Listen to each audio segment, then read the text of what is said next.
Today, I want to speak to you as Saad Rehman. I don't want anyone to think this video is meant to justify the 50R filed against me. I am simply here to apologize. If any of my content has ever negatively affected anyone, I sincerely apologize. My only intention has always been to entertain people and bring something new to them. If, knowingly or unknowingly, I ever posted content that caused harm, I apologize to the entire nation. I will let the courts handle this matter legally. I am fully cooperating with the authorities, and I will accept whatever decision the judge makes regarding my case. Now, I want to share the experience my family and I went through over the last 3 months. On August 16th, 2025, I woke up excited. We had invited friends and guests to our home. We had a wonderful time, eating, chatting, laughing, and enjoying ourselves. After the guests left, my friend Arab and I began packing. We had been invited by the Malaysian government to create content for an event. Out of all the candidates in Pakistan, they chose me. I felt honored and thrilled. In our rush to pack, I had no idea that my life was about to enter its most difficult phase. We loaded our belongings into the car and headed to the airport. Everything seemed normal. Around 9 p.m., we reached the airport and received our boarding passes. At immigration, the officer asked if I had any FIRs or cybercrime issues. I said no, but they told us to come with them.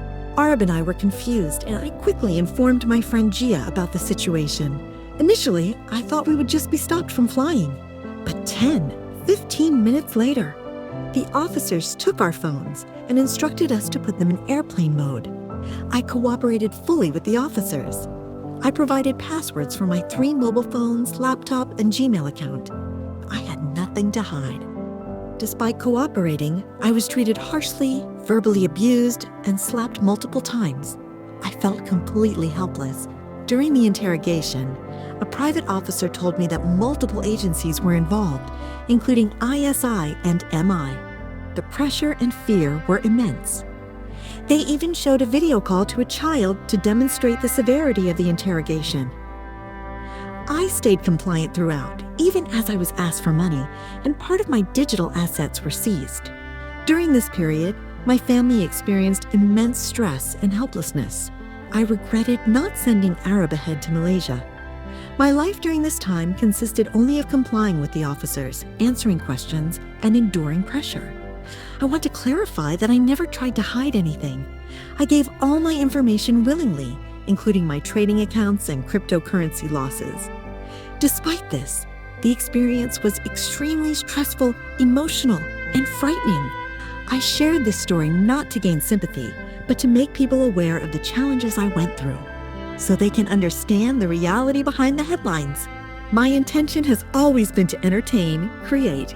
I told him everything.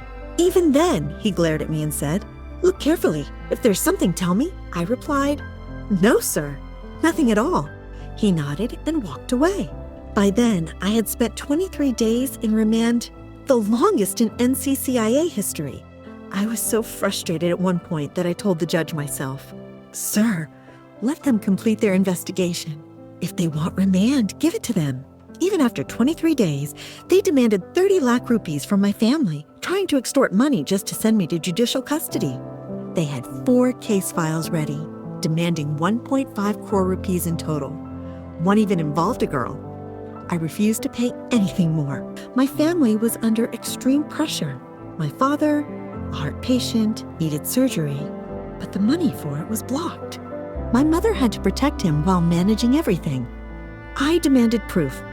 I wanted to see even one line showing my father, mother, grandfather, or any family member's involvement. On the 23rd day, I was finally sent to judicial custody. That meant prison.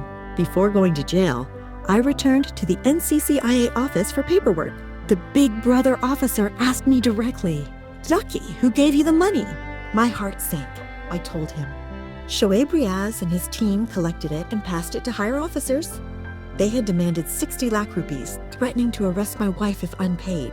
I secretly arranged a call to my mother just to reassure her I was okay. Prison was terrifying. My cell was tiny, barely enough for a mattress. The bathroom corner wasn't covered. Someone could see you. It was September, scorching hot, and I had to hide a 1.5-liter water bottle in my shirt just to survive. For 2 days, I sat quietly, trying to process everything. On the third day, an officer came with a chit, saying I had a visitor. I was shocked. I had never had a visit before. They took me to a room where I saw my mother and sister, Arab and Zia, but we couldn't touch or hug. There was glass between us. We spoke through a landline. I felt completely helpless. Hearing their voices but not being able to embrace them was overwhelming. Zia asked, "Saad, what happened?" I could only reply, "I don't know. I have no answers." She warned me to trust no one blindly, but we had no other options. The person we called Big Brother had already met my family. He reassured them, "Don't worry. You won't have to pay anyone more. Just give me the details of what you already gave." Back in my cell, I slowly adjusted to prison life. Mentally, I accepted that I was stuck there. 10 days passed. Then the Big Brother came again. He asked why I had cried in front of my family. I explained I had become emotional seeing them. "Softly emotional," he advised me. "Always smile and appear happy, even inside jail, so as not to worry them," he warned. "If you hear any news about yourself, don't panic. Don't share anything with anyone. Just inform us if someone tries to pressure you." During my remand, officers claimed intelligence agencies were behind me. But the Big Brother clarified, "The people demanding money are from this department. Let me and my team handle it. Don't talk to anyone inside. Just ask about your family and stay strong."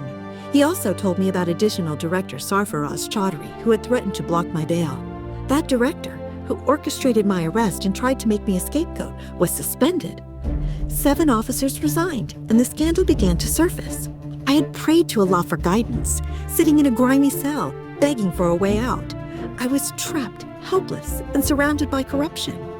The system that tried to destroy us began to crumble under its own weight.